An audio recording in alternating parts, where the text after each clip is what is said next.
예, 여러분 안녕하십니까. 오늘 수요 성격 공부 여호수아 8장에서 9장입니다. 저번 시간에는 이제 그 사실 이걸 이제 올릴 수 있는 분들이 이제 안 계셔서 일단 휴강을 한번 했습니다. 가끔가다 휴강하는 것도 나름대로 이렇게 그 묘미가 아니겠습니까?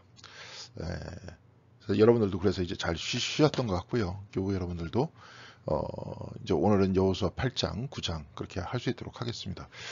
이게 계속 쭉 해 나가다 보면 오늘이 벌써 9장이니까 한 2장씩 해 나간다고 생각하면은 결국은 이 비대면 예배 중에도 결국은 여호수아를 할 수 있지 않을까. 여호수아 정도는 끝나고 아마 사사기 좀 들어갔을 때 이 비대면이 좀 끝나고 대면 예배가 됐으면 좋겠다는 생각이 듭니다. 지금도 이제 남쪽에서는 수도권을 제외한 쪽에서 뭐 전라도 지역 뭐 이런 쪽 지역에서는 1.5단계이기 때문에 한 50% 정도를 모일 수 있대요. 50% 정도를 모일 수 있는데 50%라고 우리 교회에서 하면 우리 교회 전체 좌석수가 약 한 300명 정도 되니까 교인들 전체 나와도 됩니다. 이렇게 50% 모여도 된다 그러면 우리 교회는 그냥 그대로 정상적으로 가동될 수 있습니다. 근데 이제 소모임을 어떻게 하는지를 그것도 좀 봐야겠지만 결국은 이제 백신도 나오고 이제 치료제도 나왔기 때문에 아마 올해까지 정도 길게 잡아야 올해까지 정도 좀 힘들지 않을까. 그 이후에는 정상적으로 우리가 신앙생활 할 수 있지 않을까 이렇게 생각을 합니다. 뭐 이제 여기서도 이런저런 그 장단점이 있겠지만 이 비대면으로 하니까 그런 분도 계세요. 이제 한 번에 들어서 잘 이해할 수 없는 그런 내용들을 좀 이해할 수 있게 됐다. 두 번 뭐 들어오면서 이해할 수 있게 됐다. 다 또 한번 찾아보면서 한번 들을 수 있게 됐다. 그렇게 말씀하시는 분들이 계시기 때문에 여하튼 장단점도 있는 것 같습니다. 그래서 앞으로 대면 예배를 할 때도 비대면을 이런 식으로 따로 원격으로 하는 게 아니라 그때는 이제 아마 촬영을 할 수 있겠죠, 그렇죠? 수요 예배를 밑에 하면은 그 공감을 해서 하는 것들을 이제 전체적으로 이제 촬영을 할 수 있을 것 같기 때문에 뭐 그렇게 하면서 교인들이 전체적으로 수요 성경 공부에 나오시는 분들만 성경 공부하는 게 아니라 사실 이번 기회를 통해서 전 교인들이 좀 성경에 가까워졌으면 좋겠다 그런 생각을 합니다. 그러니까 여기서도 몇 번 제가 말씀드렸지만 신앙생활 기왕에 하는데 제대로 하는 게 좋을 것 같지 않습니까? 일주일에 한 번 나오는 하나의 어떤 문화 행사로 우리가 이해를 한다면 교회보다 더 재미있는 문화가 많아요. 그런 식으로 자꾸 우리가 하기 때문에 사실은 어떤 면에 있어서 교회가 자꾸 마치 이런 것들을 문화 행사 비슷하게 기독교인들의 문화라는 형태로 예배를 이해를 하고 있기 때문에 교회도 마찬가지고 교인들 스스로도 여기에 대해서 갈피를 잘 잡지 못하는 거죠. 저번 시간에 주일에도 제가 말씀드렸지만 신앙이라는 건 딴 문제가 아닙니다. 인생 문제라죠. 인생 문제. 삶과 죽음의 문제. 예. 이거를 이제 폴틸리와 같은 사람은 궁극적 관심이라 그랬습니다. 예. 궁극적 관심이라 그랬습니다. 우리 자신의 궁극적 관심이에요. 사람들이 상당히 좀 그렇죠. 우리 자신을 봐도 그렇고 죽음이라는 문제가 우리 주변에서 항상 벌어져도 이것은 나의 문제가 아니라고 생각합니다. 왜냐하면 두렵기 때문에 자기 자신의 문제로 인정을 하지 않아요. 자기의 문제로 인정을 해야 그 다음부터 치료가 되는 거죠. 바깥에서도 그렇지 않습니까? 무슨 정신병에 걸렸다, 무슨 알코올 중독에 걸렸다, 뭐 그런 사람들이 있으면 1차적으로 제일 먼저 해야 되는 것이 나한테 지금 그 프로블럼, 그 문제가 있다. 이 문제가 있다 하는 것들을 본인이 인정하는 것에서부터 치료가 시작되는 겁니다. 여기서도 마찬가지예요. 사람 전체가 우리가 닥칠 문제, 우리 앞에 닥칠 문제는 그 죽음입니다. 네. 남의 죽음을 통해서 역설적으로 우리가 우리 자신을 바라봐야 되는 건데 이것은 내 문제가 아니라 저 사람 문제라고 생각해요. 왜? 두렵기 때문에 인정하지 않는 겁니다. 그리고 보통 일상적인 사람들이 삶을 살아나갈 때 이제는 뭐 그래요. 우리가 알고 있는 주변의 철학들도 예전에 뭐 고대 철학 같은 경우에 보면 뭐 플라톤의 이데아다 뭐다 뭐 이거는 이제 관심이 많으신 분들은 이제 잘 아시겠지만 모르시는 분들은 잘 모르셔도 되는데 여하튼 과거의 모든 철학, 좀 서양의 철학들도요. 근대 철학 무슨 뭐 해겔이라든지 이런 사람들이 있을 때까지 이 사람들의 철학은 거의 철학이 아니라 신학이었습니다. 예. 그러니까 헤겔이라는 사람은 절대 정신의 유동이라는 표현들을 쓰거든요. 그러니까 우리 식으로 얘기하면 성령님께서 내재하시죠. 성령의 내재. 우리 사이에 내재하십니다. 이 성령께서 내재하시는 그러한 모든 과정들이 성령께서 어떻게 스스로 자기 자신을 드러내면서 우리를 통해서 그렇죠? 절대 정신이 하나님이니까 하나님을 드러내느냐 우리 자신의 삶 속에서 그 내용이 헤겔이 말했었던 그 철학 중에서 변증법이라는 철학이에요. 이게 어디서부터 나오냐면 그의 책 정신현상학에서부터 나옵니다. 동양이나 이 서양에서는 특별히 이제 이 사람한테 이렇게 나왔고 동양도 마찬가지예요. 동양도 신이라는 형태 우리가 얘기하는 하나님 이렇게 명명을 하지 않아서 그렇지 이 사람들 저기 동양 안에서도 이런 뭐 이야기를 뭐 도라고 이야기를 한다든지 뭐 무극과 태극이라고 얘기한다든지 네. 어떤 절대지평이라고 얘기한다든지 나름대로 말을 그렇게 안 해서 그렇지 뭐 도라고 이야기를 한다든지 뭐 이런 식으로 얘기했어요. 그게 바로 이 철학적으로 얘기하면 궁극성이라고 그러거든요. 거기서부터 다 파생돼 나온 거거든요. 인간이라는 존재도 그렇고 모든 사물도 그렇고. 예. 그런데 관심을 하다가 근대에 오면서 인간이 그 이성 중심으로 사고를 하면서 과학이라는 것들이 우리의 중심이 되다 보니까 그 다음부터 특징들이 뭐냐면 이런 뭐라 그럴까요? 우리의 뭐 궁극성 하나님 어떤 그런 절대 영역들을 버리기 시작했어요. 사람들이.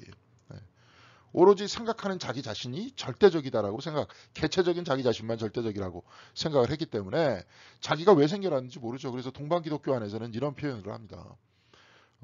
현대 과학에 의해서 인간들은 바깥에 있는 것들만 쫓다 보니까 자기를 잃어버렸다. 자기를 잃어버렸어요. 그리고 바깥에 있는 거 다 아느냐 몰라요. 자기네들이 계산하고 정의를 내리고 수치를 내린 것 하나에서만 아는 거지 그것을 벗어나면 몰라요 인간들은. 근데 이제 가지고 있었던 우리의 성과 과학의 성과라는 게 크기 때문에 그런데 오히려 과학 안에서 과학의 한계들을 요즘에 발견하지 않습니까? 네. 근데 이제 중요한 건 뭐냐면 이러다가 사람들이 하나님을 부인했기 때문에 이제 이들이 가지고 있는 유일한 삶의 어떤 궁극적 목표가 뭐냐 이제 과학적으로 추상적으로 안 해. 그거 다 전문적으로 배워야 될 거 아니에요. 그거 쉽지 않습니다. 하는 건 뭐냐 오히려 과거 사람들보다 더 정신적인 정신 문명을 퇴보하기 시작했고 이들을 움직이는 건 이거잖아요.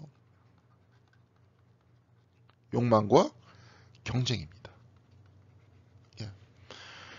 당장 지기 싫어. 그러면서 인생이라는 건 뭐냐 안 지려고 싸우면서 투쟁하면서 이렇게 살아나가는 거예요. 그래서 더 큰 집 얻고 내가 더 돋보이게 만들고 그러니까 이제는 돋보이게 만드는 게 외형이니까 이제 몸 같은 거 갖고 성형하고 그러는 거죠. 그게 목적인 거예요. 그래서 그 이후에 이 모든 것들은 다 사라진다는 걸 사람이기 때문에 다 아는데 그걸 인정하기가 싫은 거죠. 네. 그렇고 특별히 이제 재산이 많은 사람들일수록 그게 더 강한 거죠. 그렇죠? 그런 사람일수록 이걸 두고 아까워가지고 어떻게 해. 몸도 더 건강해져야지. 여기서 내가 돈을 많이 벌었으니까 이걸 좀 더 누리고 살아야지. 그러니까 좀 건강해져야 되고. 그렇게 오래 살라 그러는 거죠. 그게 이제 인간이 처한 우리들이 현대인들이 처한 상황이에요. 그런데 어리석은 거잖아요. 뭐 운동한다고 해서 어리석은 게 아니고 어리석은 거라는 건 자기의 한계를 인정하지 않는다. 언젠가는 닥쳐야 될 그런 문제를 준비하지 않는다. 그리고 죽음을 자꾸 피하려고 한다. 이런 얘기죠. 자, 그런 얘기입니다. 그리고 우리가 나온 곳도 어디인지 좀 모르고 돌아가는 것도 어디인지 잘 모르고 이런 모든 문제는 사실은 신앙이 이야기를 해줍니다. 성경이 이야기를 해줍니다. 그래서 우리가 이것들을 공부를 하는 거죠. 예, 그런 것들을 공부를 하는 거고 실질적으로 더 깊이 들어가면서 느끼는 거는 뭐냐면 바깥에 있는 사람들이 느끼지 못했던 것들을 우리가 느끼면서 체험하면서 살아가고 있죠. 여호수아서 이렇게 보면 하나님께서 너희들과 항상 함께하고 계신다. 너희들 담대하라. 흔들리지 말아라. 죽음이 다가올 때 세상 사람들은 죽음이라는 것에 앞에서 떨고 두려워하지만 여기서는 죽음이라는 것들은 다음 단계로 넘어가는 문일 뿐이다. 예. 하나님께서 그렇죠. 영생의 장소를 이미 마련해 주셨다. 그리고 영생은 예수 그리스도께서는 영생은 죽은 이후에 시작되는 것이 아니라 바로 지금 우리가 있는 이 자리에 시작된다. 하나님 나라는 바로 여기다. 그러면서 심판에 대해서 말씀하시지만 심판에 대한 모든 내용은 십자가와 부활로서 우리들한테 해결해 주셨잖아요. 네. 해결해 주셨습니다. 우리는 그걸 알고 그걸 믿고 살아나가는 사람들이에요. 바깥에 있는 사람들은 모르죠. 예를 들어서 죽음이라는 것들이 모든 죄에 대한 절대적인 용서인데 그래서 하나님께서 스스로 인간의 몸을 입고 한정된 존재로 태어나셔서 동시에 한정된 삶을 사셨고, 바깥에 있는 사람들이 어떤 죄인이다 하면 죄인의 삶을 거꾸로 사셨고, 그렇잖아요. 뭐 신성 모독했다. 그 다음에 뭐 선동했다. 로마한테, 그 다음에 어디입니까? 바리새인들과 사두개인들한테 그렇게 당하셨잖아요. 그러면서 모든 사람들을 죄인들을 포용하고 들어오면서 경계 없는 그 사랑 속에서 하나님 나라로 인도해 주셨다. 우리들도 그럽니다. 뭐 옛날 뭐 그러면은 뭐 못하라 그러면 교회 다니냐 다 구원해 주셨는데 우리는 이걸 아는 사람이고 바깥에 있는 사람들은 모르는 사람이죠. 그리고 우리가 안다고 해도 얼마나 알겠습니까? 정말 우리들의 마음속에 와닿을 정도로 그렇게 아십니까? 그러면 우리 인생 문제 해결한 거예요. 그렇게 와닿을 정도로 확실하게 자기가 그것을 붙들고 깨달았다면 그 다음부터는 죽음이 두렵지 않죠. 진짜로. 죽음이 두렵지 않죠. 죽음이 두렵지 않으니 뭐가 두렵지 않습니까? 삶이 두렵지 않습니다. 풍랑이는 뭐 물결이 있고 파도가 있고 두렵지 않습니다. 예수님처럼 궁극적으로 이렇게 말씀하시잖아요. 너의 영혼과 너의 몸을 지옥으로 던질 수 있는 그분을 두려워해라. 그렇게 확실하게 말씀하신 거예요. 주님께서. 하나님을 두려워해라. 여호와를 경외하는 것이 모든 지식의 근본이다. 하나님을 두려워해라. 아무것도 아닌 것 같지만 지금 우리가 막 성경책 펼쳐놓고 하나님 말씀 어기고 막 이래도 우리는 당장 우리들한테 뭐 하늘에서 벼락이 떨어집니까? 뭐가 잘못이 됩니까? 그렇게 자비하고 용서하시고 오래 참으셔서 우리들한테 무섭지 않지만 사람들은 무서운 사람들이 뭐예요? 앞에서 그냥 폭력을 휘두르고 그냥 꼼짝 못하게 하는 그런 사람들이 무섭잖아요. 말 한마디 한마디로 그냥 우리의 어떤 생사 여탈권을 가지고 있는 그 사람들이나 무섭잖아요. 그런데 마냥 사랑해 주시는 하나님 무섭지 않잖아요. 그런데 주님께서 말씀하시잖아요. 하나님을 두려워하고 세상을 두려워하지 마라. 자, 그런 것들이 다 마음에 와닿은 사람. 이 모든 것들이 하나님께서 해결해 주셨다고 하는 것들을 다 알고 있는 사람. 믿고 아는 거죠. 그래서 깨닫는다는 그러한 표현을 씁니다. 그런 분들은 뭐겠습니까? 세상이 두렵겠습니까? 죽음이 두렵겠습니까? 그렇게 사는 게 우리들은 그런 특권이 있는 거예요. 주님께서 다 구원해 주셨다. 주님께서 모두를 위해서 구원해 주셨다. 바로 이를 요한복음에서 얘기하죠. 누구든지 그를 믿으면 멸망하지 않고 영생을 얻으리라. 그게 뭐냐? 미래 얘기가 아니라 현재 얘기예요. 현재 이 순간부터 멸망하지 않고 영생에 이른다는 겁니다. 현재 이 순간부터 우리가 영생을 산다는 거예요. 근데 교회 다니는 사람들조차 이런 것들이 마음에 완전히 와닿지 않잖아요. 그리고 그냥 뭐 반신반의하면서 다니든지 일주일에 한 번씩 문화생활하러 다니든지 이런 사람들도 있잖아요. 자, 그러니까 우리가 한번 믿을 때 동일한 형태의 시간들을 보내고 우리 동일한 형태의 인생들을 살아나가는데 여기서 한번 제대로 믿자. 제대로 주님을 만나자. 이 얘기입니다. 자, 서론도 아닙니다. 별 관계없는 이야기도 좀 길어지셨는데 관계없어도 다들 신앙에 대한 모든 말씀, 복음에 대한 내용들은 이런 내용들이기 때문에 여러분들과 같이 이야기를 나눴고요. 여기 이 뒷배경에 막 제가 이제 잔뜩 글씨를 써놨지만 여기서 이제 막 그 성터의 흔적이 남아 있는 장소가 있어요. 여기를 이제 아마 아이성이다. 아이성이다. 이런 식으로 이제 이야기를 합니다. 이 아이성이라는 곳이 어딘지는 잘 모르는데 고고학적 발굴에 의하면 아이성이 아니라 아이에텔이라는 데가 있어요. 텔이라는 지역이 있었는데 이 아이에텔이라는 지역이 있었는데 지금 여기가 이렇게 발견된 이 장소입니다. 땅을 파보니까 아이에텔이라는 이 장소가 있었는데 여기다 탄소봉을 딱 꽂아가지고 딱 보니까 여호수아가 들어오기 약 600년 전에 이미 이 성은 뭡니까? 폐허가 돼 있었던 곳이었다. 그러니까 이스라엘 사람들이 들어가서 거기서 다 불질르고 막 난리를 쳤다 그래갖고 폐허가 됐다라고 여호수아에서는 나오지만 이미 여호수아가 침입해 들어가기 전에 여호수아가 이제 여리고성을 이렇게 무너뜨리고 함락하고 그 다음에 여리고성도 한참 전에 함락된 곳이요. 거기도 이미 그런 곳이고 이미 성이라는 성터도 없었다 하는 뭐 그런 기록도 있고 이 아이성도 600년 전에 이미 다 폐허가 돼 있었던 곳이었다는 거예요. 자, 그러면 성경이 거짓말을 했느냐? 그런 건 아니죠. 우리 교회 성경 공부를 이제 하시는 분들은 이미 그런 수준까지는 되셨을 겁니다. 그런 게 아니고 그렇게 뭐 거짓말했느냐 마느냐. 그다음에 이제 초등학생이 마치 동화처럼 성경을 이해하는 그런 방식이고요. 이 성경책이 기록된 여호수아서는 누가 썼다 그랬습니까? 신명기 서가들이 썼다 그랬잖아요. 신명기. 신명기를 기록했던 그 사람들이 이 글을 썼었다. 그러니까 여호수아의 전체적인 맥락들은 어떤 맥락이냐면 모세의 율법, 특별히 신명기서를 구체적인 삶 속에서 구현해 나가는 사람들의 삶에 대해서 이야기를 하고 있는 겁니다. 근데 특별히 여호수아의 상황은 가나안 땅으로 들어가서 정복하는 상황이었잖아요. 가나안 땅으로 들어가서 정복하는 상황 속에서 율법이 어떤 방식으로 지켜지고 있었느냐, 이 사람들이 율법을 어떻게 지키고 살아나가느냐, 특별히 그것은 누구였느냐, 여호수아라는 사람의 지도하에서 어떻게 율법을 지켰느냐, 그런 내용입니다. 그래갖고 우리가 저번 시간에 뭐 배웠었지만 막 돌 같은 거 거기다 세워놨잖아요. 돌판에 십계명을 받았듯이 이제 돌들을 세워놓으면서 그것들로 하여금 기억하게 만들잖아요. 저번 시간에 보았듯이 여리고성을 함락한 것 같았지만 실질적인 그 내용은 뭡니까? 안식일을 기억하게끔 만드는 날이었다라고 제가 말씀드렸습니다. 안식일을 이 전쟁이라는 상황 속, 정복이라는 상황 속에서 안식일을 구현해 나가는 삶에 대해서 이야기를 하고 있습니다. 근데 우리의 삶이라는 건 뭐예요? 삶도 역시 전쟁과 같다 얘기할 수도 있겠죠. 네. 하나님을 믿지 않는 다수의 사람들 사이에 살았던 전쟁과 같은 상황일 수도 있습니다. 이 여호수아서 보니까 가나안 민족들, 하나님을 모르던 민족들 사이에서 나타났었던 전쟁과 같은 상황이었어요. 이런 상황 속에서 안식일을 어떻게 지키고 오늘과 같은 이야기들을 아이성을 파괴시켰다고 이렇게 이야기를 하고 있지만 결국은 재물을 어떻게 잡아서 하나님께 예배를 드리고 있는가에 대한 과정들을 이야기를 하고 있는 거거든요. 이러면서 어떻게 거기서 들어온 사람들을 이스라엘 백성으로 삼아주고 이스라엘 백성들이 어떻게 커져나가고 어떻게 나아가고 있는지 여기에 대해서 얘기를 하고 있고 아이성 사람들과 보통 세상의 사람들과는 다른 삶의 방식들을 이야기를 하고 있습니다. 네. 이런 이야기들을 사실은 읽어내야 되는 거죠. 그냥 여기서 뭐 했다 안 했다 뭐 이런 이야기가 아니라 이게 한참 뒤의 이야기, 즉 신명기서에 기록된 이 이야기들을 일상으로 바꾸는 것. 네. 일상으로 바꾸는 것. 이것이 곧 여호수아의 말씀입니다. 자, 여기서도 이제 여호수아 이렇게 나와 있지만 히브리어로는 여호수아지만 히라버로 누구라 그랬습니까? 히라버로 여호수아의 이름은 예수라 그랬어요. 자, 예수의 이름은 누구냐? 예수는 누구냐? 여호수아입니다. 예.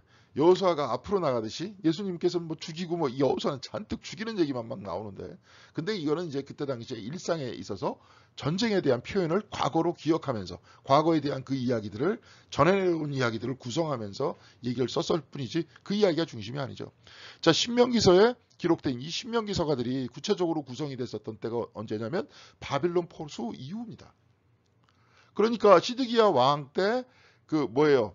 이스라엘이 바빌론한테 멸망당하기 한참 후에 그 다음에 이들이 이스라엘로 들어올 때 그때부터 구성되기 시작해서 이들이 완전히 그냥 밀집돼 가지고 글을 쓰기 시작할 때가 언제냐? 바빌론 포수에서 끝나서 유대 땅으로 들어온 다음입니다. 한참 후에요. 여호수아에 대한 역사적 기록들은 있겠죠. 그렇죠? 전해 내려오는 이야기들은 있겠죠. 그러면서 들어왔었다. 그때 당시에 고고학적 모든 자료들을 살펴보니까 거의 전쟁이 없었대요. 평화롭게 들어왔다가 같이 살았던 내용들입니다. 그러면서 여러 사람들의 몇백 년이 지나면서 사람들의 이야기가 전해 내려오던 것들을 결집을 해서 신명기사가들이 신명기를 썼고 그 다음에 뭐예요? 여호수아서를 쓴 겁니다. 쓰면서 과거의 이야기들을 구성하면서 어떻게 뭘 중심으로 썼겠어요? 율법 중심으로, 이들의 신앙 중심으로 세계관이 구성되어 있으니까 그 안에서 썼던 거죠. 그러니까 이 이야기들은 아주 일부의 역사적 기록들이 있으면서 거기서 제일 중요한 게 뭡니까? 신학적이고 신앙적 기록들이 였다는 거예요. 성경책 안에서는. 신학적 기록들을 읽어 내려가면서 오늘 우리의 삶을 우리들도 그렇게 보잖아요. 삶과 죽음이다. 바깥에 있는 사람은 죽은 다음에 어떻게 알아? 뭐 죽은 다음에 어디로 가는지 어떻게 알아? 죽으면서 다 끝이지. 일상적인 삶 그런 거 없어. 그냥 뭐 무슨 법도를 지키고 살아. 그냥 이기면 최고인데. 돈만 많으면 최고인데. 권력이 있으면 그 사람 앞에서 다 깜빡 죽고 방송에서도 다 그 사람 취재해 주는데. 근데 이렇게 살지 않기로 했잖아요. 우리는. 그리스도인이 되면서 말씀 안에서 살기를 원했고 이 세계관 안에서 살기를 원했고 그렇죠? 철학적으로는 거기까지입니다. 그리고 그거보다 더 깊이 신앙적으로는 하나님을 체험하면서 그 안에서 기쁨을 얻고 살고 우리는 이렇게 살기로 우리는 이렇게 살기로 한 사람들이고 이러면서 이 안에서 체험하면서 나아갑니다. 말씀을 지키고 나아가고 하나님을 붙들고 나아가고 우리는 이렇게 사는 사람들이에요. 그렇죠? 그럼 우리의 삶도 뭡니까? 우리의 삶도 신앙적인 거죠. 신앙 안에 우리의 삶이 있는 거죠. 그렇지 않습니까? 네. 삶이 쭉 있는데 이게 여기에 삶 안에 신앙이 있습니까? 아니면 이게 동그라미가 커다랗게 있는데 잘 안 되네. 있는데 여기는 신앙 안에 삶이 있습니까? 예. 바로 이렇게 살아나가는 사람. 예. 색깔을 달리 하겠습니다. 이렇게 살아가는 사람, 요 사람들이 신앙인이고, 네. 이렇게 했어요.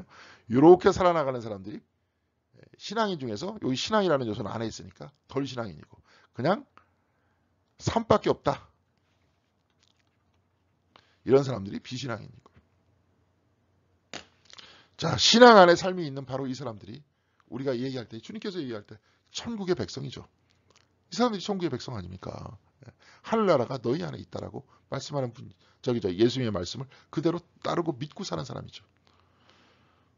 그래서 원수를 사랑하라. 진짜 원수까지도 사랑해보세요. 그럼 세상에 싫어하는 사람들도 없고, 적들도 없고. 스트레스가 왜 생겨요? 예를 들어서 뭐 남들이 나 미워하고 싫어하고, 뭐 회사에서 나 못 살게 굴고, 누가 못 살게 굴고.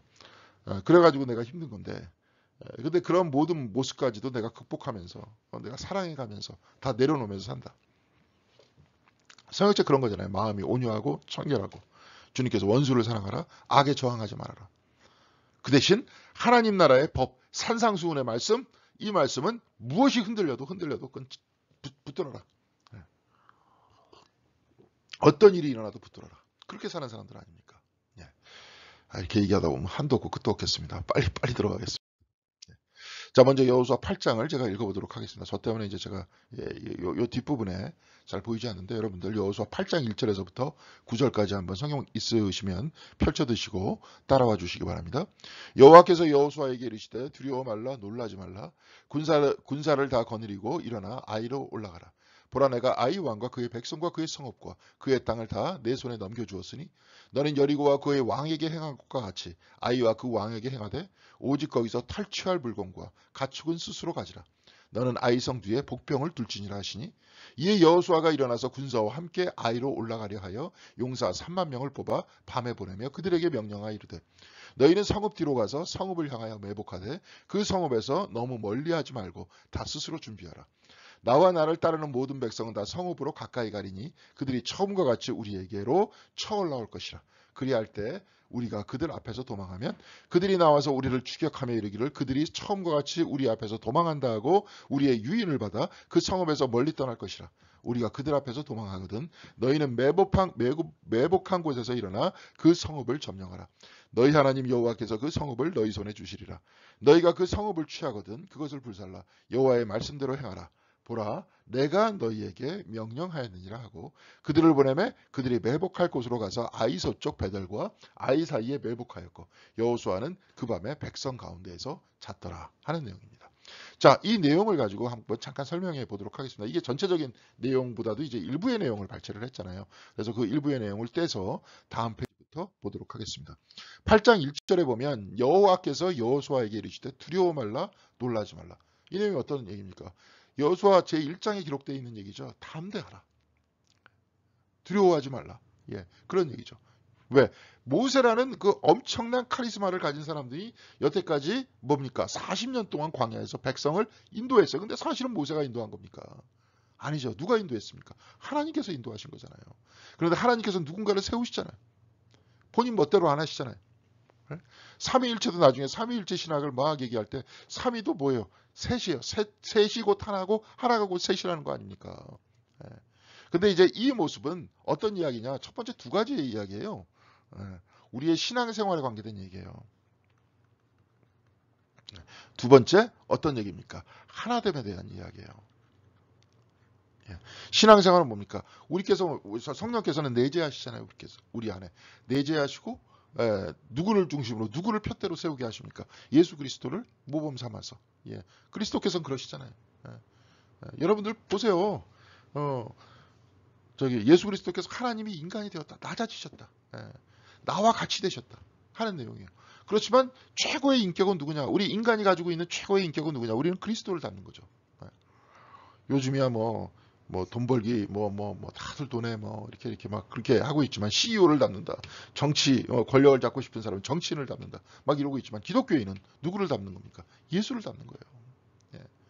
그래 예수를 향해서 성령의 인도하심에 따라 성령의 깨우치심에 따라서 예수 그리스도를 본받아서 예수를 향해서 나중에 그리스도를 통해서 누구한테로 갑니까? 성부 하나님께로 갑니다. 그게 이제 곧 구원의 길이죠. 그렇죠? 그러면 예수께서 예수의 위치는 뭡니까? 끊임없이 보내시는 분이죠. 하나님께로부터 예수께서는 이 땅에 파송당하셨어요. 파송당하셨다고 저는 생각해요. 파송된 게 아니라. 왜 당하셨느냐? 죽으셨잖아요. 죽음과 하나가 되셨어요. 아픔과 하나가 되셨고 죄인과 하나가 되셨어.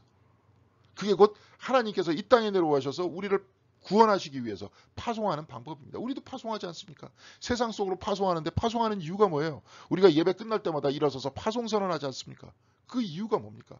예수를 닮은 생활을 하겠다는 거예요. 나와서. 말씀을 배운 대로. 그냥 순서대로 그렇게 있는 게 아니라. 예수께서는 세상 안에서 파송돼서 뭐예요? 자기를 죽이셨잖아요. 그러면서 모두를 살리셨잖아요. 그리고 동시에 당신도 어떻게 하셨어요? 부활하셔서 우리 모두의 미래가 되셨잖아요. 우리 모두의 미래는 과거에 있습니까? 미래가 있습니까? 사실은 우리 과거에 있는 거예요. 과거에 주님께서 부활하셔서 우리 미래의 모습들을 보여주셨어요. 그리고 당신께서도 우리의 짐을 짊어지시고 희생하셨지만 당신은 부활하셔서 사실 모두가 은혜 안에서 사는, 율법은 내가 잘나서 하나님께서 구원해 주신다. 내가 잘 지켰기 때문에 내가 하나님의 백성이다. 이런 식의 얘기였지만 복음이라는 것은 은혜로 말미암아서 우리가 구원받는다는 것들을 얘기해 주는 거 아닙니까? 근데 이 모든 과정은 뭐예요? 삼위의 가정 속에서 이야기가 되잖아요. 성령께서 예수 그리스도를 통해서 성부께로 인도하신다. 이런 얘기지 않습니까? 근데 성부, 성자, 성령의 세 위격이 하나 되고 하나가 다시 셋이 되고.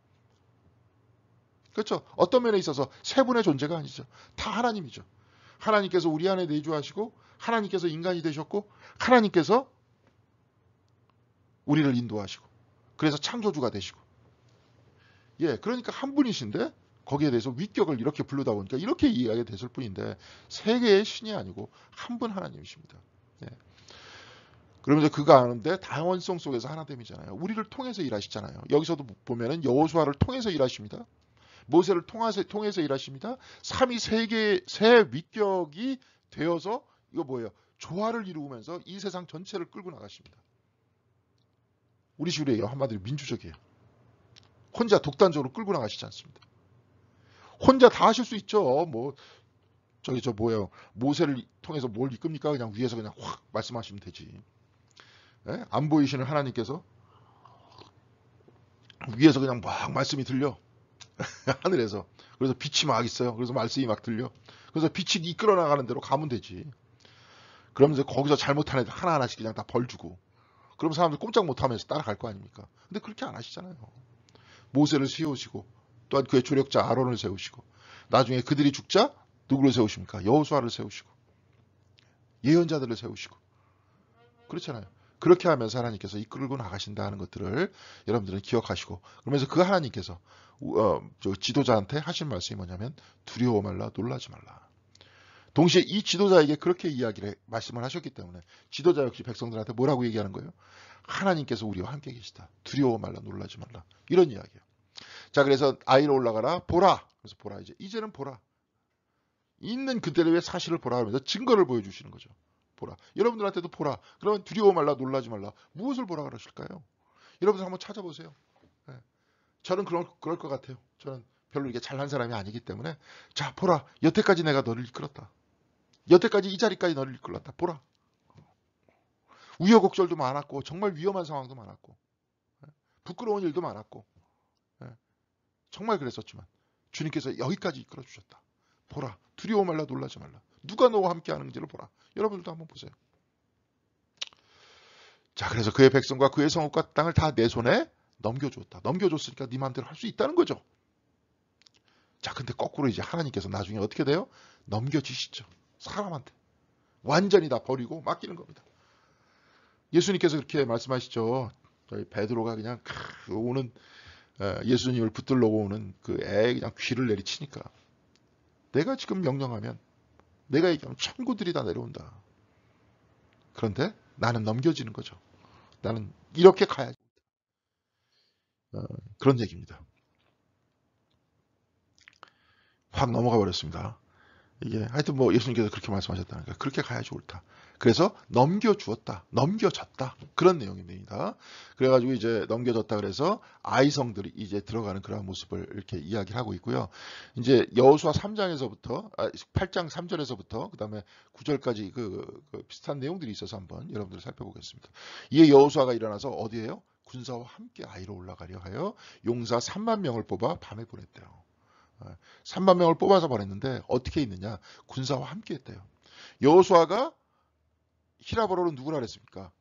나중에 이제 보면은 예수라 그랬죠. 예수님.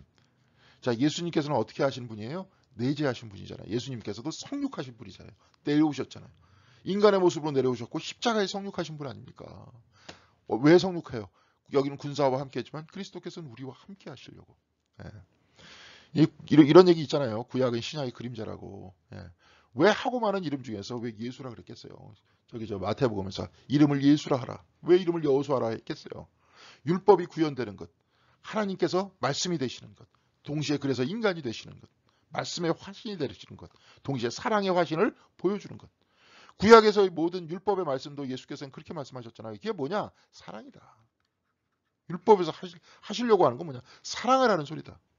그 사랑을 나중에 또 두 가지로 나누셨죠? 뭘로 나누셨습니까? 예, 다 하실 겁니다. 하나님 사랑, 인간 사랑, 이웃 사랑. 요즘에는 그 이웃을 사람만 이웃이 아니고 그렇죠. 생태계도 다 이웃이죠. 나중에 이제 우리 저기 프란체스코 같이 브라더스 앤 시스템은 이렇게 말씀하시는 분은 태양 형제 달 자매, 바람 형제 공기 자매, 나중에 죽음까지도 죽음 자매. 뭐든지 다 우리는 형제 자매와 같이 살고 있다는데 모든 피조물들이 다 형제 자매라는 거죠. 그들도 이웃입니다. 그러면 어떻게 사랑해야 돼요? 하나님 사랑, 이웃 형제 사랑, 동시에 우리 전체의 사랑, 생태계에 대한 사랑. 자, 우리 이거 지금 못하고 있잖아요. 지금 우리가 막 형제끼리 서로 경쟁시키면서 그 가운데 물질 뽑아내려고 하는 것. 우리가 이런 세상 사이에 살고 있지 않습니까? 어렸을 때부터 그것만 배웠잖아요. 그다음에 그런 다음에 맨날 뭐예요? 석차 같은 거 따지고 좋은 학교 갔다 나쁜 학교 갔다 하면서 열등감 느끼고 우월감 느끼고. 그러다 안 되니까 유학 가고 막. 거기서도 이제 요즘에는 이제 서울대도 다 별로죠, 그렇죠? 그러다 보니까 뭐 요즘엔 다 하버드대다 뭐 옥스퍼드다 뭐 돈 많이 들어가는 학교들인데 여하간에. 자, 그런데 여기서는 뭐예요? 함께 하셨다는 거예요. 그리고 우리 저 주님께서는 형제 사랑, 이웃 사랑, 하나님 사랑, 이런 모든 것들을 해라. 그러면서 이런 것들을 구체적으로 가르쳐 주신 거죠. 율법이 복잡하잖아요. 근데 주님께서 다 가르쳐 주셨어요. 사랑을 하는 얘기다. 그러면서 그 사랑에 대한 구체적인 삶의 방식을 산상수훈에서도 설명해 주시고요. 쭉 설명하면서 거기서 다 꿰가지고 한마디로 얘기하면 사랑이다. 우리가 저번에 예수 하버드에 오다 거기서 산상수훈 얘기를 쭉 했었는데 거기서 쭉 얘기되는 거는 뭐냐? 그거를 산상수훈에 대한 이야기를 실질적인 실천으로 옮긴 사람이 간디였다. 그런 얘기를 했었거든요. 간디 여태까지 막 오히려 기독교 문화 안에서 서양 안에서 산상수훈 이거 못 지켜. 이거 너무 어려워. 이렇게 얘기했었던 문화였는데 오히려 간디 같은 사람은 이렇게 아름답게 이걸 표현했느냐. 실질적으로 그렇게 살았잖아요. 그런 역사도 있었어요. 그러면서 무저항 비폭력을 얘기하고 그 사람은 정말로 상대방에 대한 존경과 존중심이 있어야 된대. 여러분 얼마나 어려워요. 막 서로 데모할 때 막 상대방에 대한 증오잖아요.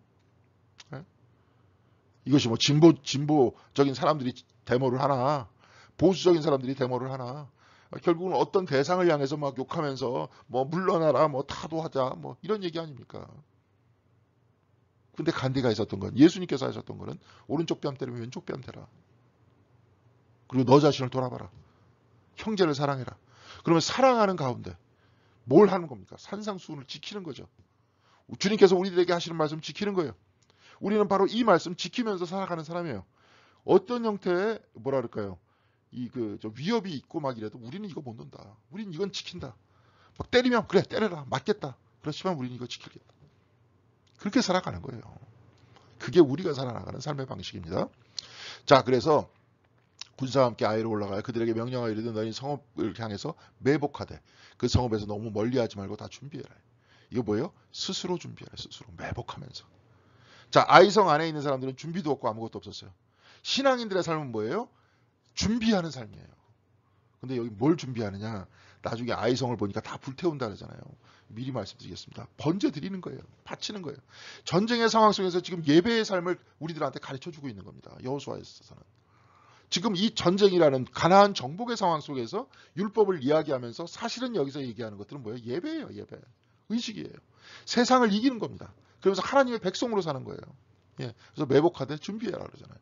너희가 그 성읍을 취하거든 그것을 불살라 여호와의 말씀대로 행하라. 불살라. 예배 드릴 때 뭐예요? 불태우잖아.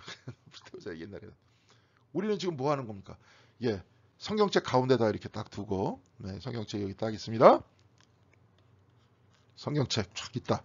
성경책 양쪽에 뭐가 있어요? 예. 촛불이 있습니다. 예. 이걸 보세요. 이걸 신앙적으로 보세요. 여러분, 교회에서 나타나는 거는 똑같은 시간이잖아요. 교회에 이렇게 들어와서 뭐. 근데 이걸 신앙적으로 다 보면 이런 거예요. 이 말씀이 주님께서 임재하셨다. 불을 딱 질러서 태워가지고 내 자신이 사라지는 것들을 하나님께서는 뭐예요? 어떻게 해요? 네. 흠양하신다. 내가 다 사라지는 것. 내가 다 없어지는 것. 네. 육체가 없어지는 것? 내가 없어지는 것? 이게 뭡니까? 완전히 나를 비우는 것. 네. 그러면서 그것을 불살라서. 그래서 하나님께로 가는 거죠. 나를 떠나 하나님께로 가는 거 아닙니까? 그러면서 하나님께서 흠양하신다 그러잖아요. 그걸.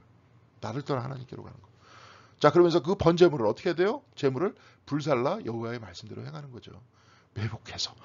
뭐예요? 준비하면서. 번제물을 준비하면서. 예배를 준비하면서. 그 다음에 예배 안에서는 불살라서. 예. 그 예배의 모든 과정은 세상과 싸워서 이기는 과정이에요. 오늘은 아이와 싸워서 이기는 과정이잖아요. 그런 거예요. 그래서 그들을 보내매 그들이 매복할 곳으로 가서 아이 서쪽 베델과 아이 사이에 매복하였고 여호와사는 뭐예요? 그 밤에 백성들 가운데서 잤다. 군사와 함께 있었다. 가운데 있었다. 우리가 예배를 드리는 순간, 삶을 살아나가는 순간, 잠을 자는 순간, 다 순간 누가 함께 있어요? 하나님께서 함께 계시다는 것들을 여호수아를 통해서 우리들한테 말씀해 주시는 것이고 이것이 예배 의식을 통해서 우리들한테 보여주는 거죠. 자, 저번 시간 얘기했습니다. 제가 말씀드린 거는 일곱 번 여리고성을 돌 때는 뭘 상징한다 그랬죠? 네, 안식일을 상징한다 그랬습니다. 안식. 7번. 근데 계속 7번 얘기하잖아요. 안식일 날은 7번 또 돌아요. 네, 안식. 동시에 뭐예요? 77이 49. 하면 뭐예요? 희년. 안식일 날은 7번 돌잖아요. 7번째 되는 날. 희년을 선포하잖아요. 그러니까 실질적으로 여리고성을 다 파괴한 게 아니라 어떤 내용입니까? 희년을 선포하는 거예요. 그걸 전쟁의 상황 속에서 그렇게 표현한 겁니다. 그러니까 이스라엘 사람들은 그렇게 이걸 읽으면서 나와 다른 사람 다 죽여야 된다 이렇게 읽거든요. 절대로 안 그렇죠. 어떻게 읽었습니까? 예? 그 사람들은 그렇게 읽는 거예요. 그래서 안식일을 기억하면서 읽는 겁니다. 재미있는 스토리를 통해서. 그리고 자기 자신의 일생에 계속 돌아보면서 얘기를 해요. 히브리인들의 특징이 계속 토론하는 거니까. 자기 자신의 그 이야기 속에 또 달리 볼 수도 있겠죠. 여호수아서를 달리 보고 이쪽 보면서 다시 자기 자신의 삶과 결합되면서 토론하고 이야기하면서 거기서 새로운 이야기들을 또 꺼내내고 거기서 또 깨닫고 그러면서 깨달음을 주신 하나님께 감사하고 그러면서 그것을 붙들고 믿음으로 살아나가고 이게 신앙인의 모습이에요. 그게 바로 시편 1편에 나와 있는 쥐야로 어떤 사람입니까? 묵상하는 자예요. 그들은 시냇가에 심겨진 나무처럼 흔들리지 않잖아요. 악인은 그렇지 않으며 바람에 나는 겨와 같도다. 아까 말씀드렸잖아요. 뭐 교회 다닌다 안 다닌다 중요한 게 아니에요. 쥐야로 묵상하면서 말씀을 읽으면서 하나님과 동행하면서 언제 얘기했어요. 아까 간디와 같은 사람 오히려 기독교인으로서 세례를 받지 않은 사람이 예수를 따르는 제자가 되잖아요. 시몬의 베이유 같은 경우에 완전히 성경을 아주 그렇게 좋아하고 사랑하고 예수님을 그렇게 사랑하시는 분이고 주기도문을 그냥 하루에 그냥 3번씩 꼬박꼬박 외우면서 나중에 신비체험까지 하신 분인데 그런데 세례를 안 받아요. 동족들이 지금 나치 히틀러한테 고통당하고 있는데 나 혼자 이렇게 할 수 없다. 그렇죠. 오히려 예수께서 십자가에서 죽으시면서 오히려 우리와 같이 똑같은 인간, 괴로움 당하는 인간, 오히려 죄된 인간과 같이 되시면서 스스로 자기의 모든 것을 포기했을 때 그때 바로 하나님의 모습이 저렇게 되어 있는 거예요. 우리의 하나님은 저 왕이라든지 가이사가 아니에요. 십자가에 달리신 저분입니까? 저분이 바로 하나님의 모습이에요. 우리들은. 저 절대적인 사랑을 통해서 다 자기 것을 포기하실 분. 우리를 위해서. 그분이 곧 하나님이라는 겁니다. 자, 이런 거예요. 이런 분 따라가는 겁니다. 우리가. 네? 정말 한국 기독교는 잘못 가르쳤어요. 예수 믿으면 복 받는다. 천국 간다. 우리 가족 잘 된다. 다 잘 된다. 물론 구약에 그렇게 나와 있습니다. 근데 기독교는 그렇게 얘기 안 했잖아요. 그건 유대교지. 그리고 유대교들도 그걸 그런 식으로 이해를 안 해요. 유대교인들도 그렇게 천박하게 이해 안 합니다. 그런데 어떻게 우리는 그래요. 이제 우리는 더 성장해야 됩니다. 한국 기독교가 막 욕먹고 있어요. 근데 제가 볼 땐 이것은 일종의 뭡니까? 성장통이에요. 성장통. 우리가 피상적으로 이해하고 아이들처럼 이해하고 어린아이처럼 성경을 이해하고 어린아이처럼 살아왔었던 그 부분에 대한 성장통입니다. 자, 이제 우리는 어린아이 것을 잊어야죠. 이제 자라나야 될 거 아닙니까? 이 말씀들을 통해서. 자, 그래요. 이 부분은 다 그래요. 그래서 군사와 함께 그 백성 가운데서 여호수아의 히라고 발음은 예수이다. 예수는 성육하신 하나님이라고 하고 여호수아는 율법을 백성과 함께 백성 가운데 실현했다. 그렇죠? 4절에 매복했다. 일상의 삶에서 율법의 실천을 철저히 하라 했고 불살라 말씀대로 행하라 위에 설명했듯이 아이는 재물인 것이에요. 그리고 그것을 취하라고 했어요. 아까 위에서는 말씀 못 드렸습니다. 왜냐? 확 넘어가 버렸기 때문에. 여하튼 여기서 또 다시 얘기했죠. 취하라. 재물인 것이다. 일상의 예배의 실천을 하게 하시고 하나님께서는 일상을 우리에게 주시는 거예요. 우리들에게 주시는 거예요. 그런 일상 속에서 우리는 하나님께 예배를 드리는 겁니다. 아이를 우리들한테 내어줬다 그랬잖아요. 우리의 삶을 우리들한테 주신 거예요. 일상의 삶을 주신 거예요. 자, 그러니까 비굴하게 살면 안 되죠. 우리는 하나님을 믿고 그렇죠? 당당하게 살아나가고 당당하게 살아나가는 게 남을 억압하는 게 아니라 저항하지 않고 싸우지도 않고 다 내려놓고 동시에 주님의 말씀은 절대적으로 지키고 그게 당당하게 살아나가는 자존감의 삶이죠. 비굴하게 살지 말고. 자, 그래서 이스라엘이 자기들 광야로 추격하던 모든 아이 주민을 들에서 죽이되 아이 주민을 다 칼날에 엎드려지게 하여 진멸하기를 마치고 이게 아까 뭐라 그랬습니까? 번제물을. 이제 번제물을 다 뭘로 했어요? 칼로 했잖아요. 지금 이 뜻이에요. 온 이스라엘이 아이로 돌아와 칼날로 죽인 다시 각을 뜨는 거죠. 이에 여호수아가 아이를 불살랐잖아요. 그것을 영원한 무더기로 만들었으니 오늘까지 황폐하였으며 지금 오늘에 대한 이야기 아까 아이성과 같은 이야기가 그때 당시에 황폐한 성읍이 있었던 거예요. 그러면서 그 성읍에 대해서 설명을 하면서 여호수아에 대한 이야기들을 펼쳐주고 그 가운데 어떤 얘기가 나옵니까? 제사를 드리는 형태를 일상의 삶 속에서 표현하는 표현 양식으로 그렇게 했던 거예요. 그가 또 아이 왕을 저녁 때까지 나무에 매달았더니 해질 때까지 명령하여 그 시체를 나무에 내려 그 성문 어귀에 던지고 또 그 위에 돌 던져다. 돌무덤이 있으니까 거기서 아이의 왕이 저기에 돌에 위에 매달렸다가 저기 돌무더기 안에 있다 하는 얘기예요. 이것은 뭐냐면 신명기 21장 23절을 이룬 것이며 거기에 있죠. 나무에 매달린 자는 저주받은 자다. 근데 예수께서는 오히려 이 저주의 상징이 되어서 저주받은 자와 함께 하셨다 그랬죠. 오히려 아이 왕과 함께 하신 거예요. 당하신 자들과 다 함께 하신 거예요. 주님께서는. 그렇죠? 그래서 베드로가 나무에 매달려 죽인 너희들이 나무에 매달려 죽인 이렇게 표현하지 않습니까? 하나님 바로 저 자리에 계시다. 그렇지만 그 그리스도께서 곧 우리의 구원자이시다. 그러니까 사람들이 마음에 찔려가지고 어찌할 거라고 얘기하니까 베드로가 그렇게 얘기하죠. 주 예수를 믿으라. 그리하면 너와 내 집이 구원을 얻겠다. 가치를 저기 십자가에 매달려 죽으셔서 뭐예요? 가장 낮은 곳에 가신 그분의 삶의 가치에 따라서 생활해라. 그러면 너와 내 집이 구원을 얻는다. 온 세상이 구원을 얻는다. 우리가 다 그렇게 살아보세요. 나 혼자 잘났다. 이거 뭐 썩어질 육체 아닙니까 나중에. 뭐 내가 이름을 내겠다 드러내겠다. 바깥에 있는 사람이 다 우리들한테 그렇게 가르친 거예요. 그렇게 사는 게 멋있다 괜찮다. 근데 기독교인들은 그건 아무것도 아니다 하는 것들 깨달은 사람 아닙니까? 성경책에서는 그건 정말 아무것도 아니다. 그것으로 가는 게 아니다 하는 나라는 돈으로도 못 간다. 복음성가 있잖아요. 돈으로도 못 가요. 하나님 나라. 명예로도 못 간다. 그러면서 거듭나면 가는 나라라 그러잖아요. 거듭나서 내가 바뀌는 거잖아요. 그러면서 내가 죽어서 가는 건 아니 여기서 거듭나서 여기서부터 하늘 체험하는 거예요.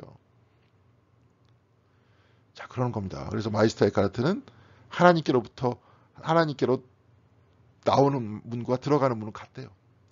우리는 하나님으로부터 왔으니까. 그러면 여기서 바깥에 있는 게 하나님으로부터 벗어나서 밖에 있는 거냐. 그게 아니에요. 마이스터 에카르트 같은 사람은 요한복음 제1장의 말씀을 통해 갖고 이렇게 이야기하죠. 흘러나오나 그 안에 있다. 하나님 안에서부터 흘러나오나 우리는 하나님 안에 있다. 나오는 문과 들어가는 문은 같다.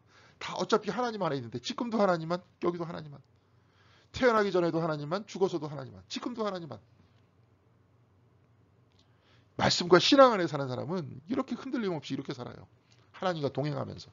저도 이렇게 말로만 얘기하지만 팍 마음에 깨뚫어가지고 완전히 그냥 마음에 과다와서 그 믿음 안에 사는 사람은 삶 자체가 그래서 기쁜 거죠. 그래서 성령의 열매가 막 터져 나오는 겁니다. 사랑, 기쁨, 막 화평, 오래 참음, 막 용서, 봉사 그냥 나오는 거예요. 그냥 뭐 감정적으로 막 옛날에 그런 줄 알았죠. 이제 그걸 또 떠납시다. 어린아이와 같은 그 과거를 떠나고 지금 어떻게 돼야 돼요? 성령의 9가지 열매를 맺을 수 있기 위해서는 뭐 어떻게 해야 돼요? 이걸 믿다가 나중에 가슴에 와닿는 거죠. 예. 자, 오늘도 이 말씀도 사실 다 그런 내용들이에요. 그래서 뭐 사실은 진짜로 죽였다? 저는 그렇게 보지 않습니다. 여기서 나와 있던 죽임을 통해서 전쟁이라는 상황을 통해서 오히려 율법에 의해서 제사를 드리는 모든 과정들을 설명하고 있는 것이다. 이런 내용이고 이 안에서 하나님께 바치고 여기서 불살라 드리고 뭐 칼로 죽였다 뭐 이런 내용들이 나오잖아요. 그런 내용들이 그것 때문에 나온다는 것들을 기억해 주시면 감사하겠습니다. 빨리 가겠습니다. 온 이스라엘과 그 장로들과 관리들과 재판장들과 본토인뿐만이 아니라 이방인들까지 여호와의 언약궤를 맨 레위 사람들 제사장 앞에서 궤 좌우에 서되 절반은 그리심산 절반은 에발산 앞에 섰으니 이는 여호와의 종 모세가 이스라엘 백성에게 축복하라고 명령한 대로 합니다. 이게 뭐예요? 지금 장로들, 관리들, 재판관, 본토인뿐이 아니라 이방인까지 다 뭐예요? 저번에 여기서 신명기서에서 얘기했잖아요. 에발산, 그리심산 서가지고 한쪽에서는 뭐예요? 복, 한쪽에서는 저주. 율법의 말씀은 복과 저주에 들어있고 복과 저주의 중심이 뭐예요? 여호와를 경외해라. 하나님만 섬겨라. 그것이 십계명 제1계명이고 지혜 문서인 잠언서의 뭐야? 여호와를 경외하는 것이 모든 지식의 근본이다. 이렇게 이해하고 있지 않습니까? 그렇게 이야기해서 에발산, 그리심산에 서가지고 축복과 저주를 이야기해요. 제일 끝에. 이게 지금 뭐예요? 왜 전쟁 끝난 다음에 갑자기 다 사람 불러가지고 다 죽였다 그랬잖아요. 아까 이성 사람들. 근데 죽이지도 않고 갑자기 이방인들 다 데리고 가가지고 축복 저주해요. 아니죠. 예배를 드린 다음에 모든 이방인들까지도.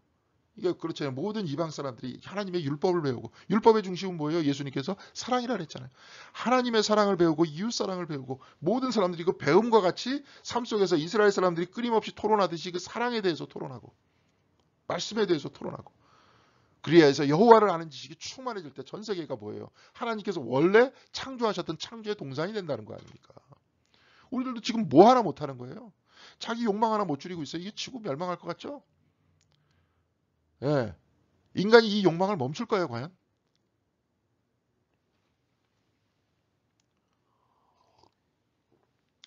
끊임없이 성장하려고 그러고. 그러겠죠. 그럴 것 같아요. 그거 하나 못해서. 그러고 있습니다. 그 후에 여호수아가 율법책에 기록된 모든 것대로 축복과 저주하는 율법 그렇게 얘기했죠. 모세가 명령한 것은 여호수아가 이스라엘 온 회중과 여자들과 아이와 그들 중에 동행하는 거류민들 앞에서 낭독하지 아니한 말이 하나도 없었다. 다 앞에서 다 했다. 거기에 있는 모든 사람들이 사실은 이스라엘 백성과 더불어 같이 하면서 율법 안에 살게 되는 것. 네. 이게 뭐예요? 바울과 같은 경우에 나중에 이 율법 안에 살게 되는 것이 그리스도 안에 살게 되는 것. 그리스도의 은혜 안에 하나님의 은혜 안에 살게 되는 것. 그래서 사랑 안에 거하면서 성령의 열매를 맺고 살아나가는 것. 그것이고 전도고 그것을 위해서 우리는 파송되는 거고요. 우리도 그렇게 살아야 되는 거죠. 근데 지금 세상 사람들이 교회를 욕하는 건 뭐예요? 너희들부터 똑바로 해라. 너희들부터. 목사들부터 너희들부터 똑바로 해라. 이러는 거 아닙니까? 자, 그런 겁니다. 자, 그런 거예요. 예. 자, 그러니까 이런 거예요. 그래서 말씀의 반복과 실현 저기 신명기서 27장 12절과 13절에 똑같이 이런 그 지파들이 쫙 모여가지고 얘기했는데 이제는 뭐가 들어갑니까? 이방인들이 들어가고 거류민들이 들어가요. 여호수아가 앞으로 나아갔다. 이건 뭐예요? 일종의 선교입니다. 그러니까 파송해서 선교하는 거예요.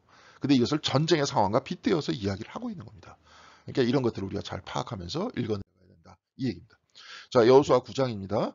이 일 후에 요단 서쪽 산지와 평지와 레바논 앞 대해 연안에 있는 헷사람과 아모리 사람과 가나안 사람과 브리스 사람과 히윗 사람과 여부 사람의 모든 왕들이 이 일을 듣고 모여서 일심으로 여호수아와 이스라엘에 맞서서 싸우려 하더라.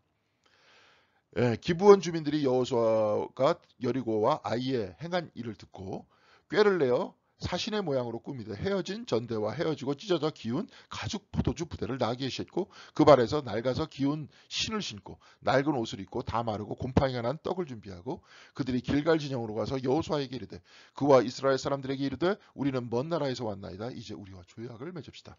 자기들이 다 죽을 것 같으니까 자기가 먼 나라에서 왔으니까 빵도 곰팡이 빵 다 헤어진 거 입고 와가지고 우리는 멀리서부터 와서 당신과 조약을 맺기를 원한다. 조약을 맺기를 원한다. 어떻게 되느냐? 이스라엘의 일원이 되기를 원하는 거예요. 이들이 가지고 와서 그래서 일원이 되는 과정을 보여주고 있습니다. 그러면서 여기서 맹세와 계약을 보여주고 있어요. 사실은. 자, 보시죠. 이 일 외에 이게 모든 왕들이 이 일을 듣고 모여서 일심으로 여호와 이스라엘에 맞서 싸우려 하더라. 기브온 주민들이 여호수아의 여리고 행한 일들을 듣고 둘 다 들었어요. 들었는데 왕들은 뭡니까? 싸우려고 듣고, 여기 있는 일반 주민들은 뭡니까? 들었는데 이스라엘과 함께 하려고 하는 거였습니다. 우리도 그래요. 복음과 전도의 말씀을 전해요. 근데 들어서 싸우려고 하는 사람이 있고, 들어서 백성의 일원이 되려고 하는 사람이 있다는 겁니다. 모든 왕들이 듣고 주민들이 들었다. 왕들은 듣고 저항하려 했으나 백성은 듣고 이스라엘의 일원이 되려고 했었다는 거죠. 말씀과 행함을 듣고 하나님의 백성이 되려는 사람과 듣고 저항하려는 사람과 평범한 이게 사람들의 일상에 대해서 대비하고 있죠. 그렇죠? 그러니까 우리들도 전하면 되는 겁니다. 우리는 파송은 곧 전하는 거예요. 말씀을 전하는 겁니다.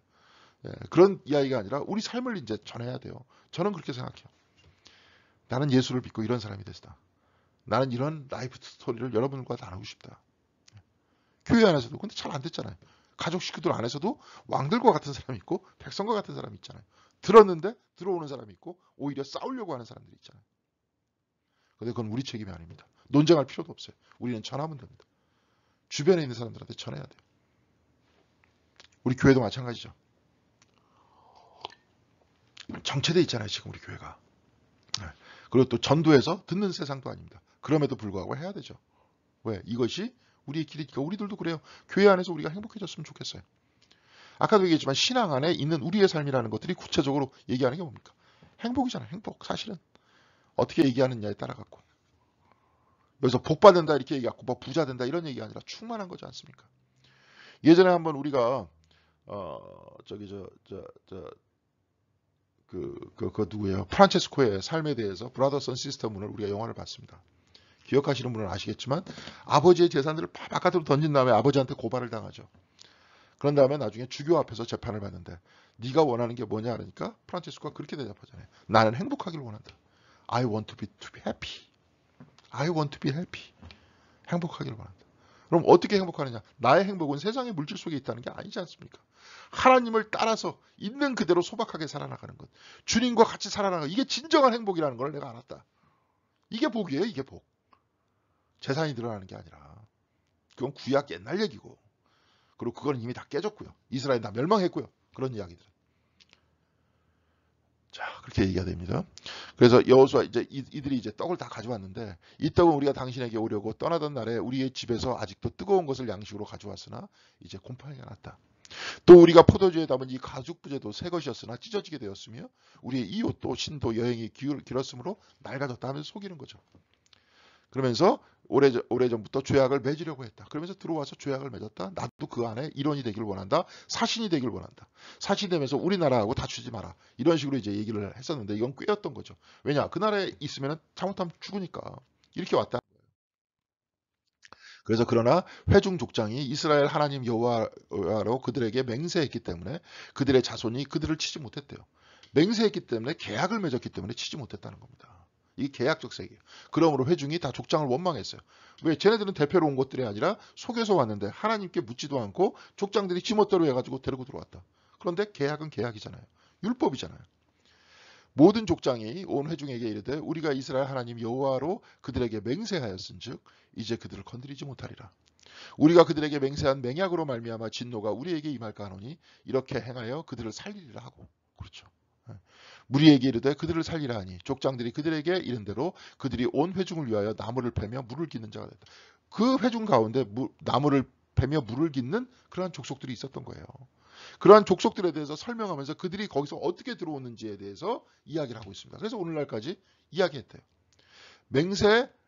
맹세하여서 이제 치지 못했다. 하나님께 묻지 않고 맹세했지만 오경 안에서 이 맹세의 주체는 거의 하나님이고 인간의 맹세는 뭐라고 얘기하냐면 서원이라는 표현들을 주로 많이 해요.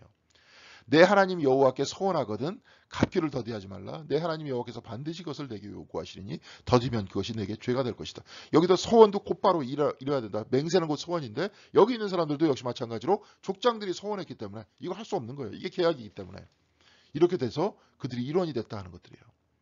하나님께 물어서 들어오는 경우도 있었겠지만 그냥 이렇게 서원해하고 들어오는 경우도 있다. 이 경우는 어떤 이야기를 하고 있습니까? 어떤 신조 가지고 들어오면서 이스라엘 백성이 되는 거 아닙니까? 뭘 하나 낭독하고 우리들도 예를 들어서 세례 문답하고 마음에 와닿지 않더라도 일단은 먼저 들어와서 세례 받고 교인 되는 거 아닙니까? 그러니까 이렇게 되는 거 이제 과거에서는 원치 않았기 때문에 옛날에는 아예 그냥 삶이 진짜 바뀌었나 안 바뀌었나까지 다 평가를 했죠. 예. 하나님께 서원하고 맹세했으나 예수께서는 맹세하지 말라고 하시죠. 그러면서 마태복음 5장 33절에서 37절까지 이렇게 말씀하십니다. 옛사람에게 말한 바 헛맹세를 하지 말고 내 맹세한 것을 주께 지키라 하였다는 것을 너희에게 들었으나 나는 너희에게 이르노니 도무지 맹세하지 말지니 하늘로도 하지 말라 이는 하나님의 보좌이며 땅으로도 하지 말라 이는 하나님의 발등삼이며 예루살렘으로도 하지 말라 이는 큰 임금의 성임이며 내 머리로도 하지 말라 이는 내가 한 터럭도 희고 검게 할 수 없습니다. 오직 너희 말은 옳다 옳다 너희 말은 옳다 옳다 아니라 아니라 하라. 이에서 지나는 것은 악으로부터 나느니라. 이에서 지나는 것은 악으로부터 나느니라. 하나님 빗대어서 이스라엘 빗대어서 땅을 빗대어 갖고 사람을 속이면 그렇죠. 자기 자신이 속이기 위해서 다 헛맹세하는 거잖아요. 예, 하지 말라. 아니면 아니고 그러면 그렇다고 해라. 이게 이제 하나님 나라의 백성의 삶이다. 부풀려서 얘기하지 마라. 소박하게 기면 기고 아니면 아니다. 그 얘기만 하라는 거죠. 주님께서는 이렇게 맹세하지 말라라고 말씀을 하셨어요. 왜? 항상 뭐 사기꾼들은 맹세하면 사기치지 않습니까? 그래야 사람들 속이니까. 근데 주님은 기면 기고 아니면 아니라 그랬어요. 근데 여하튼 좋든 싫든 그런 맹세와 신조 때문에 이 사람들이 들어와 살게 됐습니다. 그 다음에 제일 마지막 보겠습니다. 여호수아가 그대로 그들에게 행하여 그들을 이스라엘 자손의 손에서 건져서 죽이지 못하게 했어요. 왜? 맹세했기 때문에. 서약했기 때문에. 그날의 여호수아가 그들을 여호와께서 택하신 곳에서 회중을 위하여 여호와의 제단을 위하여 나무를 패며 물 깃는 자들로 삼았더니 오늘까지 이르니라. 그것이 곧 오늘까지 이르니라. 이런 얘기예요. 자, 그렇게 해서 이 사람들이 어떻게 들어왔습니까? 거짓 맹세와 비슷한, 거짓 맹세는 아니죠 사실은. 하나님 앞에 가지 않은 그냥 임의적으로 했었던 족장들의 맹세를 통해서 들어왔지만 이들은 일원이 됐습니까 안 됐습니까? 됐다는 거예요. 우리들도 그래요. 잘 모르고 기독교 신자가 되는 사람들이 있어요. 세례도 잘 뭔지 모르고 세례를 받을 수 있습니다. 자, 그러면서 신앙이 깊어지죠. 우리들도 이 말씀을 보면서 끊임없이 자기 자신을 바라보고 신앙이 깊어져야 되겠죠. 예. 우리들도 그래야 될 목적이 있습니다. 그렇지만 어떻게 들어왔든지 이스라엘 백성이 일원이 되면서 나무를 패며 물 깃는 자들로 삼았고 오늘까지 이르렀다. 물 깃는 자들로 삼았지만 오늘까지 이르렀다. 이런 얘기예요. 그래서 이 앞에는 다 설명했고요. 주의 궁전에서의 한 날이 다른 곳에서의 첫날보다 나은즉 악인의 장막에 사는 것보다 내 하나님 성전 문지기로 있는 것이 좋사오니라고 시편 기자는 시인은 말씀하죠. 여기서 바로 이방 민족 하나님을 모르는 백성으로 사는 것보다 하나님을 아는 백성으로 물 깃는 자들 나무를 패는 자들로 사는 게 낫다. 우리한테 제일 큰 선물은 뭐예요? 신앙을 가진 선물입니다. 이 인생은 결코 헛되지 않고 이 인생은 경쟁하고 싸우고 내가 그 앞에서 잘난 체하고 그러다가 가는 게 아니다. 그럼 어떤 삶입니까? 내려놓고 하나님과 동행하면서 하나님의 백성으로서 지금 이곳에서 천국의 삶을 살아나가는 것이다. 이곳에서부터. 그런 얘기죠. 그리고 하나님께서는 지금 성령께서는 우리와 함께 하시고 그리스도께서는 우리 삶의 목표가 되신다. 그리스도의 무한한 용서를 우리는 받고 살고 있다. 동시에 성령께서는 그것을 우리들에게 깨우쳐 주시고 그렇죠. 그리고 우리 안에서 살고 우리는 하나님 안에서 산다. 그래서 우리를 흔들리지 않는다. 바로 이것이 예수님께서 산상수훈절 그때 반석 위에 지은 집을 지은 자 이렇게 얘기하지 않습니까? 자, 여러분들도 오늘 여호수아서 이렇게 쭉 봤는데요.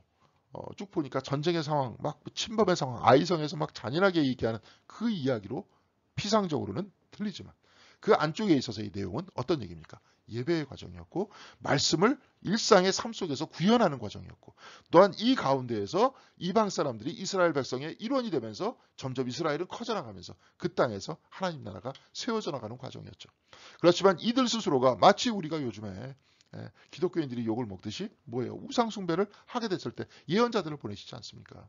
오늘 우리의 시대도 교회가 이렇게 가고 있고 교회의 목적은 진짜 하나님 안에서 사는 것인데 말씀 따라 사는 것인데 그것도 세상 사람들이 얘기하는 행복이 아니라 하나님 나라의 백성으로서 사는 그 큰 행복과 충만함을 가지고 살아가면서 살아나가는 건데 이렇게 하지 못하고 세상과 똑같이 살아나갔을 때 우리는 지금 교회가 뭐예요? 비판을 받고 있죠. 아니면 정치적인 하나의 어떤 영역에 딱 서갖고 한쪽 편을 들면서 한쪽을 저주하고 예수님께서 원수를 사랑하라. 오른쪽 뺨 때문에 왼쪽 뺨까지 대라. 이게 복음 아닙니까? 주님께서 이렇게 가르치셨는데 여기서 다 피상적으로 읽으면 그래요. 피상적으로 읽으면 여호수아에서도 아이성 쳐가지고 다 죽였고 여리고성 쳐갖고 다 죽였고 그러니까 누구를 그냥 아이성 사람, 여리고성 사람이라고 딱 빗대어서 얘기한 다음에 저주할 수 있겠죠. 아이처럼 읽으면, 피상적으로 읽으면. 그런데 깊이 있게 읽으니까 그게 어디 그 얘기입니까? 다른 얘기잖아요. 예.